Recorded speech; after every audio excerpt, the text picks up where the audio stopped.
यहाँ पे एक बात ये भी निकल के आती है कि लोग ये जानना नहीं चाहते कि भी ऑलमाइटी ऑथोरिटी क्या है, और ये सत्य भी है कि हर जीव की अपनी यात्रा है। उसको ऑलमाइटी ऑथोरिटी से क्या लेना देना, उसका कोई वास्ता ही नहीं है।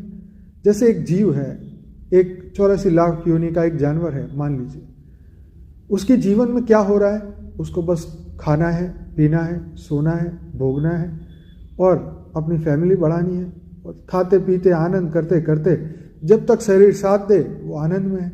फिर शरीर छोड़ने के बाद फिर उसको एक नई यात्रा में जाना है। उसके पास ना ही बुद्धि है इतनी, ना ही उसके पास ज्ञान है। क्यों? क्योंकि वो मौका खो चुका है या उसको वो मौका नहीं मिला है। हो सकता है फ्यूचर में कोई आशीर्वाद मिलने के बाद, कोई अच्छे कर्म के बाद, क्योंकि जानवर भी कभी कभी अच्छे कर्म कर लेते हैं, वो भी किसी का जीव बचाते हैं, वो भी किसी का सपोर्ट करते हैं, तो कोई अच्छे कर्म के बाद उसको अगर मनुष्य का जीवन मिल जाए और उसे ज्ञान मिल जाए, कोई सद्गुरु मिल जाए और कोई उसको भगवान के लिए उसको जागृत कर दे, उसके मन को भगवान की प्राप्ति में लगवाने के लिए कोई उसको मदद कर दे और वो भगवान की प्राप्ति के लिए निकल जाए, तब तो उसकी यात्रा सफल है। लेकिन ज़्यादातर लोग जो जीव योनि के हैं, उसको ऑलमाइटी ऑथोरिटी से क्या लेना देना। ना ही उसकी जीवन की यात्रा बदलने वाली है, ना ही उसकी कर्म बदलने वाले है, ना ही उसका मन बदलने वाला है, ना ही उसके भाव बदलने हैं, ना ही वो परलोक में जाने वाला है। वो तो ये जीव है, धरती लोक का जीव है, वो अपने आप को स्वर्ग के लायक भी नहीं समझता। स्वर्ग में जाने के लिए जो अच्छे कर्म इंसान करता है, अगर वो भी नहीं करता तो स्वर्ग में कहाँ पहुंचेगा। वो तो पहले लोक को ही कभी क्रॉस नहीं करने वाला। तो ऊपर के लोक में जब जाने की यात्रा ही शुरू नहीं हुई, उसने परलोक में जाने के लिए उसने कोई कर्म ही नहीं किया, तो फिर ऑलमाइटी ऑथोरिटी तो उसकी सोच से भी परे है। तो ऑलमाइटी ऑथोरिटी का सबसे लेना देना नहीं है, ये तो उन बीज रूप आत्माओं के लिए है। और इसीलिए शास्त्रों में क्या कहा गया, तुम ही ब्रह्म हो, तुम ही शिव हो, तुम ही चैतन्य हो, तुम ही वो महान आत्मा हो, शिवोहम अहम ब्रह्मास्मि। ये उन आत्माओं के लिए कहा गया है, उन जानवरों के लिए नहीं, क्योंकि उसकी यात्रा अलग है और उस ब्रह्म बनने की यात्रा अलग है। उस यात्रा का ज्ञान उसे नहीं है जिस यात्रा पे वो चला है। तो हर धरती पे जो मनुष्य चल रहे हैं उसकी यात्रा अलग है। कोई हद की है, कोई बेहद की है, कोई अलग कला की, कोई अलग पीढ़ी की, कोई किस लेवल की, कोई किस लेवल की। तो ऑलमाइटी ऑथोरिटी या उसके क्रिएटर, ये भी एक बहुत बड़ा असमंजस है हर आत्मा के लिए कि भाई उसके ऑलमाइटी ऑथोरिटी की खोज कभी रही नहीं है। उस परम तत्व परमात्मा की, परम लाइट परमात्मा जो सब चीज का मूल है, उसकी खोज उसने कभी की नहीं, उसने कभी उसके बारे में सोचा नहीं।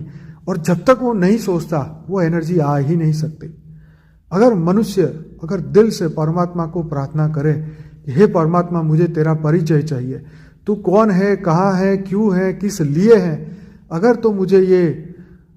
तो मुझे तू मिल जाए, तुम ऐसा मुझे वरदान दो, ऐसा मुझे अवसर दो, तब तो उसका जीवन बदले। लेकिन ज़्यादातर लोग ये कभी सोचते ही नहीं कि मैं ऑलमाइटी ऑथोरिटी को प्राप्त करूं या मैं उसको खोजूं या उस तक पहुंचूं। उस जीव की यात्रा उस जीव तक ही बनी रहती है। ना तो वो शिव बनता है, ना ही महाशिव, ना ही परम महाशिव, ना ही वो शिवत्व को प्राप्त करता है, ना ही वो अमर बनने के बारे में सोचता है, ना ही अपने मूल स्वरूप को सोचता है। तो इसलिए हर आत्मा की अपनी जर्नी है। इसीलिए ऑलमाइटी ऑथोरिटी को जानना, मानना और पहचानना ये तो हर एक की बस की बात है ही नहीं। और वो ऑलमाइटी ऑथोरिटी इतना सामान्य है कि एक सामान्य मनुष्य की तरह है।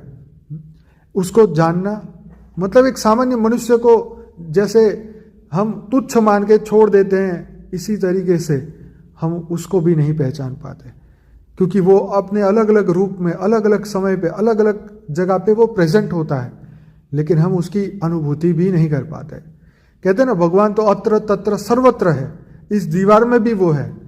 तो इस ब्रह्मांड का जो शिव है उसकी शक्ति तो इस दीवार के अंदर भी है। आपने प्रहलाद का एग्जाम्पल सुना। तो भगवान जब अवतार लेना चाहते हैं अपनी लीला दिखाना चाहते हैं तो वो दीवार तोड़ के आ जाते हैं और पिलर तोड़ के निकल आते हैं। वो जहां से आना चाहे वो आ सकते हैं।